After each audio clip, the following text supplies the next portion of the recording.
Salut la famille, j'espère que vous allez bien. Bienvenue une fois de plus sur notre chaîne préférée Chronique Afrique. Aujourd'hui on se capte avec une nouvelle information du côté du Mali. Le Mali, riche de son potentiel minier, est en train de redevenir son positionnement sur une scène internationale en réaffirmant sa souveraineté économique.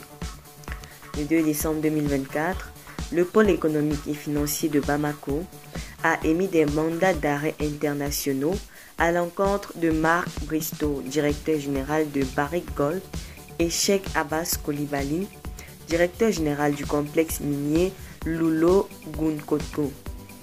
Ces accusations marquent une nouvelle étape dans la gestion rigoureuse des ressources naturelles du pays.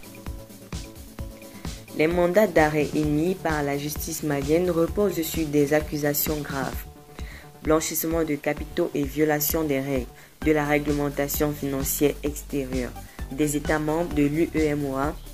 Les faits incriminés couvrant la période 2019 à 2023, une période durant laquelle Barrick Gold aurait manqué à ses obligations contractuelles envers l'État malien, selon des sources juridiques. Les charges s'inscrivent dans le cadre de la lutte accrue contre la criminalité financière transnationale, un acte prioritaire du gouvernement malien pour protéger ses intérêts économiques et ceux de ses citoyens. Ces accusations mettent en lumière les tensions croissantes entre l'État malien et certaines entreprises minières opérant dans le pays.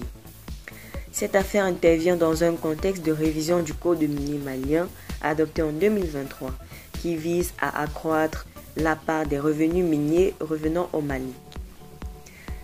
Les autorités maliennes ont réaffirmé leur détermination à garantir que les entreprises opérant sur leur territoire, respectant strictement les lois nationales et contribuant de manière significative au développement économique du pays. Barrick Gold, l'une des plus grandes sociétés minières au monde, est au cœur de cette tourmente. En octobre 2024, l'entreprise avait annoncé le versement de 50 milliards de francs CFA à l'État malien, mais les autorités locales estiment que cela ne suffit pas pour régler les différends en cours. À cela s'ajoute l'arrestation de la détention de 4 cadres maliens du Barrick Gold fin novembre, accentuant les tensions. Pour le Mali, cette série d'actions symbolise une rupture nette avec les pratiques passées, souvent critiquées pour leur manque de transparence et d'équité.